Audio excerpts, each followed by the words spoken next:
ایک international plate form ہے اور بہت نامی گرامی لوگوں کو موقع ملتا ہے ٹیڈیکس کے اوپر بات کرنے کا، اور آپا وہاں پہ بھی اپنا مارک انہوں نے چھوڑا ہے. تو میں زوردار تالیوں کے ساتھ میں سواگت کرنا چاہوں گا شائستہ میری بڑی بہن کا، اور وہ آئے اور ہم کو 2 شبد مارگدرشن کے بولیں. آئیے آپ.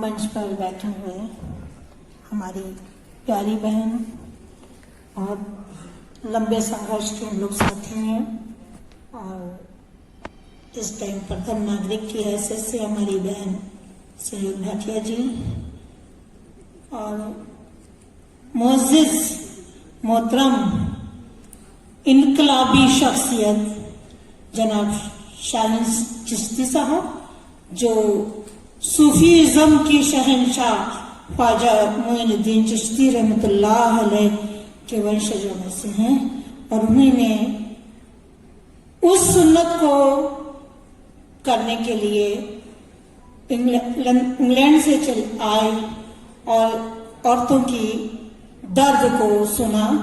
جب حضور پاک صلی اللہ علیہ وآلہ وسلم اس دنیا سے جب تشریف لے جا رہے تھے تو ایک دن پہلے ممبر پہ بولے تھے اپنی امت سے، صحابہ سے، کہ عورتوں کے ساتھ انصاف کرنا، ان کا حق مت مارنا. وہ سنت کی پیروی، وہ صوفی زم کے سب سے بڑے شہنشاہ عالمگیر معین الدین چشتی رحمۃ اللہ علیہ کی وہ سوچ، وہ جذبہ، وہ درد لے کر جو آئے ہیں. میں بھارت کی ہی نہیں پوری دنیا کی سماج سیوی مہیلاؤں، انقلابی مہیلاؤں، کرانتیکاری مہیلاؤں کی طرف سے آپ کو انقلابی سلام کرتی ہوں اور دعا دیتی ہوں کہ آپ اپنے نیک نیت، نیک مقصد میں آپ کامیاب ہوں، اور آپ کو ہم جیسی مہیلاؤں کی حوصلہ افزائی ملے اور آپ کو اس بلندی پہ پہنچائے جو آدھی آبادی پریشان ہے، حق سے محروم ہے اور اس کو نہیں ہوتی ہے اور اپنا وجود درج کراتی ہے. میں آپ کی شکر گزار ہوں. اور اس کتاب کی جو تھیم ہے، جو گرینڈ ڈاٹر پروجیکٹ، جو اس کی تھیم ہے، اس کی سوچ ہے، وہ صدیوں سے چلی آ رہی عورتوں کا پورا ایک ساگر کو آپ نے پورے گاگر میں بھر دیا ہے. سوشل جسٹس، سوشل ایکوالٹی کو آپ نے پورے ساگر پہ پنوں میں بھر دیا ہے، ایک گاگر میں ڈال دیا ہے.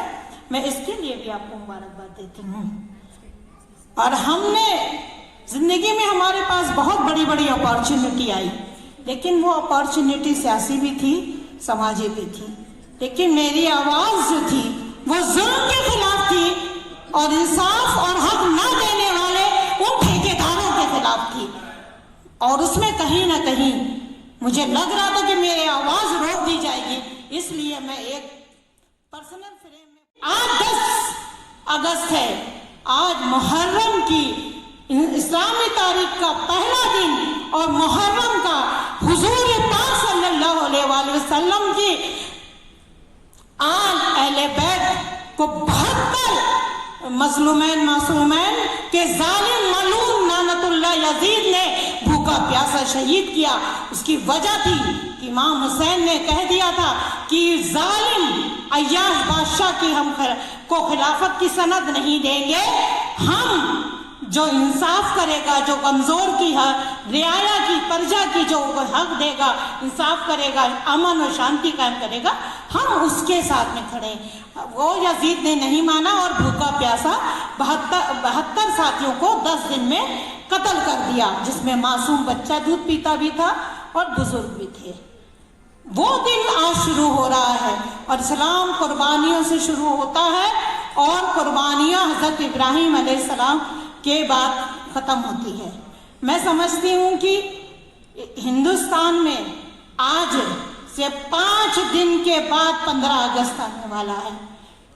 ہندوستان کی ہر ماں نے اپنی مانگیں اجاڑی ہیں، ہر ماں نے اپنی گود اجاڑی ہے.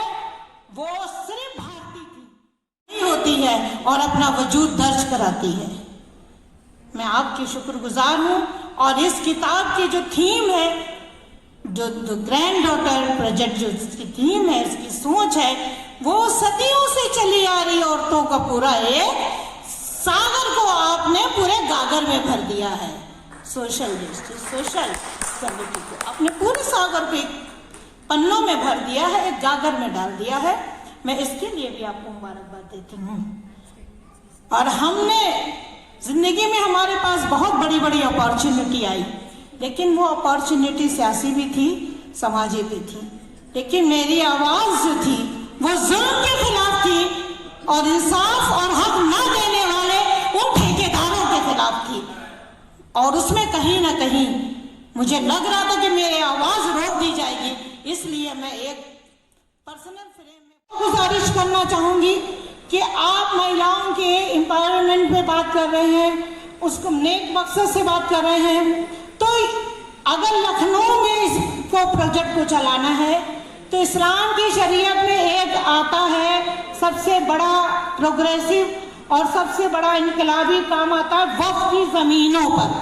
जो वक्फ की जमीनों पर जो कब्जे होते हैं, वक्फ की शरई मकसद जानते हैं कि जो समाज का पुअर और वीकर सेक्शन है उसके लिए एजुकेशन, उसको रोजगार दिलाना, उसके लिए हॉस्पिटल बनाना ताकि सस्ते से सस्ते तरीके से उनका इलाज हो, स्कूल बनाना ताकि महंगी फीस ना हो, उनको आसानी हो।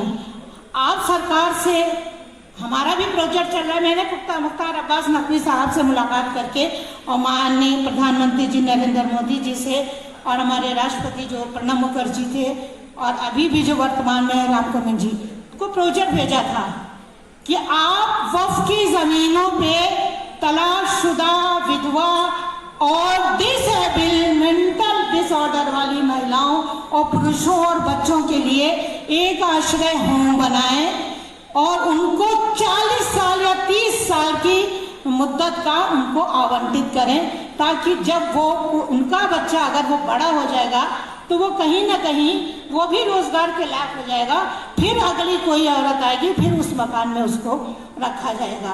तब तक वो बच्चा जो आपने वक्फ की जमीन पे कोई एजुकेशन सेंटर बनाया होगा या वक्फ की जमीन पे कोई रोजगार का आपने कारखाना लगाया होगा और वो रोजगार से लोगों का रोजगार बढ़ेगा, फाइनेंशियली, सोशली, एजुकेशनली उनको समाजी स्तर पे बाहर ऊपर तरक्की मिलेगी।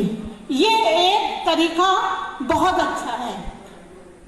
हम चाहते हैं शाहीन साहब कि आप सरकार से मिलिए, गवर्नमेंट से मिलिए और उनसे कहिए कि वक्फ की जमीनें जो हमारी हैं उन पर आप अपने गवर्नमेंट की जो योजनाएं हैं, जो 5 वर्षीय योजनाएं हैं जिनमें प्रोजेक्ट, जिन्हें बजट करना पड़ता है और अगर अपने वजूद को दर्ज कराना है तो हमें वही परचम उठाना होता है। जैसे एक शायर ने कहा था, बहुत खूब है तेरे माथे में जो ये आंचल है, इस आंचल का तू एक परचम बना लेती तो अच्छा था। तो अगर हमारे साथी लोग हम लोगों को परचम थमाएं तो हम लोग अपने आंचल का परचम भी बना सकते हैं। और अगर आप लोग हमको साथ में दें, साथ में खड़ा रखें, हम लोग आधी आबादी हैं, हम लोगों को समाज में, देश में, रिलीजियस में, मजहब में हम लोग क्यों नहीं बराबर से हैं।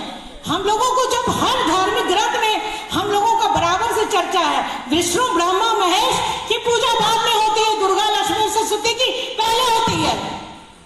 तो हम लोगों को चाहिए कि हम लोग खुद भी नेक नियत होकर मर्यादाओं के अंदर रहते हुए हम लोग अपनी सेवाएं, अपने वजूद, अपनी योग्यता को दर्ज कराएं। इसी के साथ मैं अपनी बात को खत्म करती हूँ। धन्यवाद। और राजू जी का, मिताली जी का भी मैं शुक्रिया अदा करती हूँ।